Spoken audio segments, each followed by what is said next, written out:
आज हम बात करने वाले हैं भारत की संविधान के बनने की कहानी की। और ये कोई साधारण कहानी नहीं है। ये सिर्फ एक कानूनी किताब लिखने की बात नहीं थी। नहीं, ये कहानी है एक ऐसे देश को बनाने की जो टूटा हुआ था, दर्द में था और उसे एक धागे में पिरोना था। एक बहुत ही असाधारण कहानी। जरा सोचिए, ये दुनिया का सबसे लंबा संविधान है। इसे बनाने में लगभग 3 साल लगे। 3 साल। भारत के सबसे बेहतरीन दिमाग एक साथ बैठे और एक एक शब्द, एक एक लाइन पर बहस की। मकसद, एक ऐसा दस्तावेज तैयार करना जो आने वाली ना जाने कितनी पीढ़ियों को रास्ता दिखाए। तो सबसे बड़ा सवाल यही उठता है ना, कि ऐसे मुश्किल, उथल-पुथल भरे समय में जब चारों तरफ बस केओस था, भविष्य का इतना सटीक नक्शा कैसे तैयार किया गया? एक तरफ देश बंटवारे की आग में जल रहा था और दूसरी तरफ कुछ लोग एक कमरे में बैठकर एक नए भारत की नींव रख रहे थे। ये हुआ कैसे? चलिए इसी को समझते हैं। तो इस पूरी प्रक्रिया को समझने के लिए ना, सबसे पहले उस दौर को समझना पड़ेगा जिसमें ये सब हो रहा था। ये कोई शांत, सुकून का समय नहीं था। बिल्कुल नहीं। ये एक बहुत ही ज्यादा मुश्किल और तकलीफों से भरा दौर था। ये जो तस्वीरें हैं ना, ये सिर्फ तस्वीरें नहीं हैं, ये उस समय की हकीकत है। जो लोग संविधान लिख रहे थे, उनके दिमाग में ये मंजर, ये तबाही, ये बर्बादी एकदम ताज़ा थी। बंटवारे का दर्द हर किसी ने महसूस किया था और इसका असर उनके हर फैसले, हर बहस पर पड़ रहा था।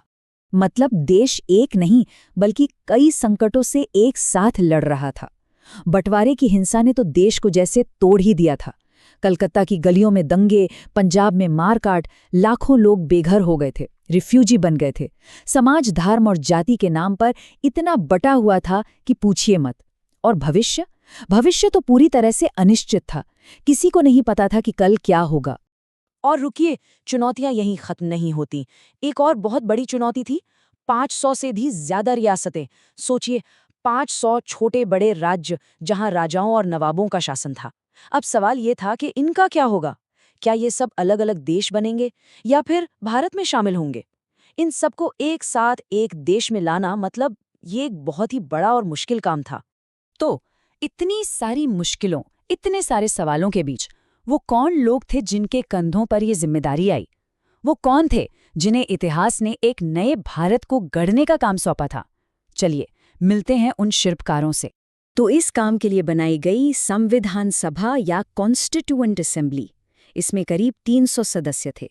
और एक दिलचस्प बात यह है कि इन सदस्यों को सीधे आम जनता ने नहीं चुना था, बल्कि इन्हें उन लोगों ने चुना था जो 1945-46 के प्रांतीय चुनावों में जीत कर आए थे।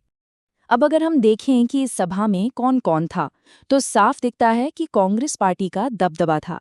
लगभग 82% सदस्य कांग्रेस के थे। लेकिन यहाँ एक लेकिन है, उस जमाने की कांग्रेस आज की पार्टी जैसी नहीं थी। वो अपने आप में एक मिनी इंडिया थी।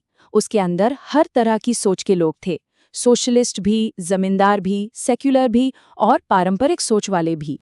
तो भले ही सभा में 300 लोग थे, पर असल में 6 ऐसे सदस्य थे जो पूरी बहस की दिशा तय कर रहे थे। एक तरह से कह सकते हैं कि ये वो कोर टीम थी जो इस पूरे मिशन के सेंटर में थी। इनमें सबसे पहले जवाहरलाल नेहरू। उन्होंने एक बहुत ही जरूरी दस्तावेज पेश किया, जिसे उद्देश्य प्रस्ताव या ऑब्जेक्टिव्स रेजोल्यूशन कहते हैं। और इसी ने एक तरह से पूरे संविधान की आत्मा तय कर दी। इसमें सिर्फ ये नहीं कहा गया कि भारत एक आज़ाद देश होगा, बल्कि ये एक वादा था, हर नागरिक से न्याय का, बराबरी का, आज़ादी का वादा। इसमें यह भी कहा गया कि माइनॉरिटीज़, पिछड़े तबके और आदिवासी इलाकों के अधिकारों को सुरक्षित रखा जाएगा। यही दस्तावेज आगे चलकर संविधान का आधार बना। दूसरे बड़े नाम थे सरदार वल्लभ भाई पटेल। वो एक प्रैक्टिकल जमीनी नेता थे।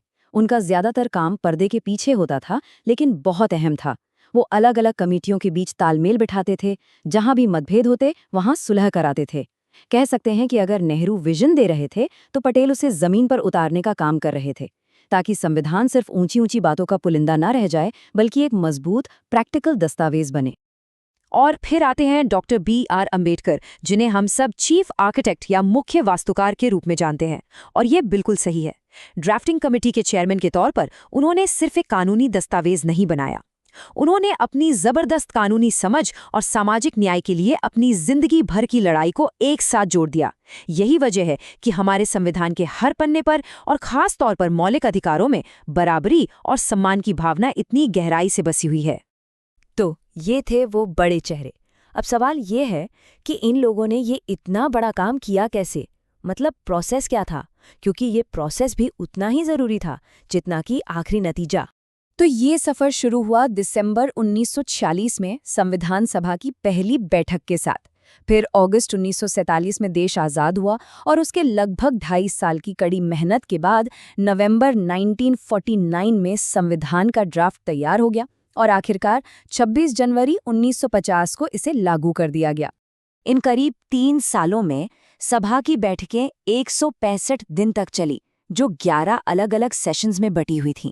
अब 165 दिन सुनने में शायद कम लगे, पर असल में जब बैठकें नहीं हो रही होती थीं, तब कमेटियों में काम चलता था। ड्राफ्ट लिखने का, उन्हें सुधारने का, मतलब ये एक नॉन स्टॉप काम था। और सबसे कमाल की बात पता है क्या है? ये सब कुछ बंद दरवाजों के पीछे नहीं हो रहा था। असेंबली में जो भी बहस होती थी वो अगले दिन अखबारों में छपती थी। आम लोगों से कहा गया कि वो अपने सुझाव भेजें। भाषाई अल्पसंख्यकों ने, दलित संगठनों ने, सबने अपनी अपनी मांगें सामने रखीं और इन सभी पर सभा के अंदर बहुत गंभीरता से बहस हुई। इतने बड़े काम को ठीक से करने के लिए इसे अलग अलग कमेटियों में बांटा गया। जैसे कि केंद्र सरकार की शक्तियों पर जो कमेटी थी उसे नेहरू देख रहे थे, राज्यों से जुड़े मामलों की कमेटी पटेल के पास थी, और सबसे जरूरी ड्राफ्टिंग कमेटी के हेड तो अंबेडकर थे ही। मतलब ये एक बहुत ही ऑर्गेनाइज्ड, सिस्टमैटिक तरीके से किया गया काम था। तो इतनी लंबी बहस, इतनी मेहनत के बाद आखिर निकला क्या? वो क्या विजन था, वो क्या सोच थी जिसे आखिरकार हमारे संविधान के पन्नों पर उतारा गया? इसका सबसे साफ जवाब हमें फिर से नेहरू के उद्देश्य प्रस्ताव में मिलता है। इस लाइन को पढ़िए। ये सिर्फ कानूनी भाषा नहीं है, ये एक वादा है, भारत के हर एक नागरिक से किया गया वादा। सामाजिक, आर्थिक और राजनीतिक न्याय का वादा, बराबरी का वादा, मौके का वादा। और नेहरू ने एक बात बिल्कुल साफ कर दी थी, हम सिर्फ नकल करने नहीं जा रहे हैं।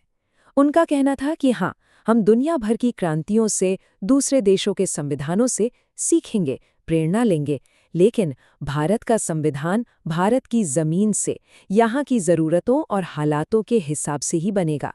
नेहरू ने अपने भाषण में फ्रांस की क्रांति के एक मशहूर पल, टेनिस कोर्ट शपथ का जिक्र भी किया था। उन्होंने इसकी तुलना करते हुए कहा कि जैसे उन फ्रांसीसी क्रांतिकारियों ने कसम खाई थी कि वो तब तक नहीं हटेंगे जब तक एक संविधान न बना लें, ठीक उसी तरह भारत की संविधान सभा भी हर मुश्किल के बावजूद अपना काम पूरा करके ही रहेगी। और आखिर में नतीजा क्या निकला? नतीजा था एक ऐसा संविधान जो सिर्फ कानून की किताब नहीं है, ये एक ब्लूप्रिंट है, एक नक्शा है। एक ऐसा नक्शा जो बंटवारे के जख्मों को भरने के लिए बनाया गया था, एक ऐसा नक्शा जो लोकतंत्र को सींचने के लिए बनाया गया था, और एक ऐसा नक्शा जो इतने अलग-अलग, इतने विविध देश को एक साथ जोड़े रखने के लिए बनाया गया था। तो आखिरी सवाल यही है जो हमें सोचना चाहिए। एक ऐसा दस्तावेज जो बंटवारे और हिंसा की आग से पैदा हुआ, वो आज भी दुनिया के सबसे बड़े लोकतंत्र को एक साथ कैसे बांधे हुए है? यही इसकी सबसे बड़ी विरासत है और इस पर सोचना हम सबके लिए जरूरी है।